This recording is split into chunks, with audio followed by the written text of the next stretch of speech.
We're here in the DeGaulle Arena in beautiful Loretto, Pennsylvania, home of St. Francis University. As you can probably tell, it's a windy one. It's quiet now, but it won't be for long. In just a few hours, the Red Flash are going to be taking on the FDU Knights in their second game of this weekend series. The Knights are on a 13-game winning streak, but just last night, the Red Flash took them to the wire in the fifth set, eventually losing that one 11-15. It's going to be a close contest today, and winning streaks do not last forever. It's also the annual Dig Pink game here at St. Francis. We're going to expect to see more fans than maybe we had last night, as well as an atmosphere celebrating breast cancer awareness. There will be options for how to donate coming across their Twitter feed throughout the day, so I encourage you to look into those as they appear. We're going to take a look around Loretto here and hopefully get a good chance to talk about this game as it comes up. Here's some of the things we saw coming into the contest. Now, when you talk about the St. Francis Red Flash, the first thing that has to come up is just how many ways this team can score points on you. And Corinne Burns has got to be the first person you talk about, but they've actually got 3 players in the top 10 of the NEC in points per set.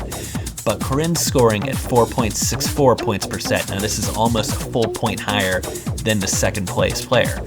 And she's got the ability to spike it, of course, has some touch shots, but also a fantastic defensive player. If you see here, Maggie Hogan should be rejected, but Corinne's able to keep it up, get it back to Maggie, who gets it over to Corey McClure.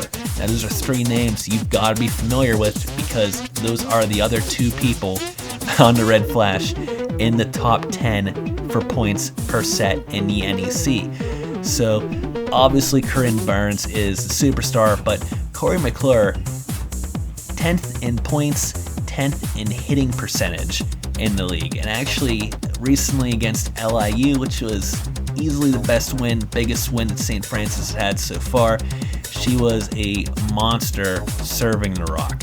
She had actually 2 service aces in a row in this game. Part of what kind of pushed St. Francis over the edge here to win this one because they had such a hot start that by the time LIU got it rolling, the Red Flash had already gone ahead and won this game. But we've talked about Corey McClure, we've talked about Corinne Burns. Maggie Hogan is that second place player in the league in points, and she's second place in kills.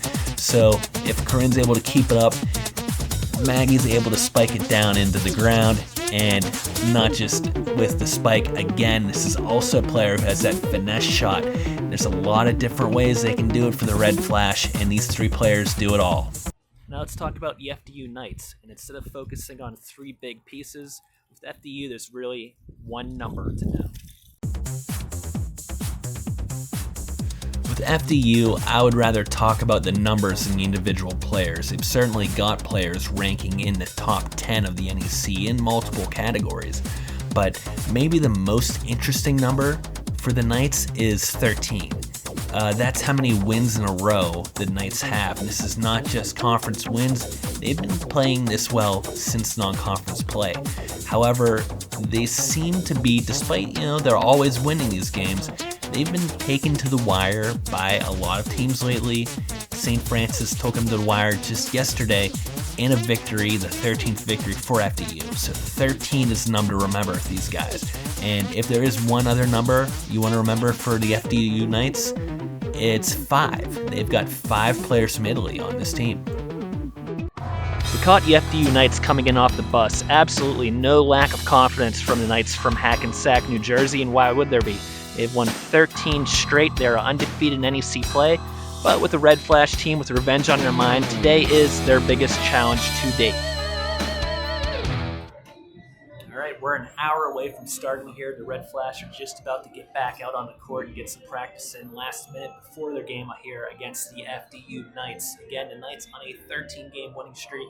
You can catch it on NEC Front Row at 1 o'clock.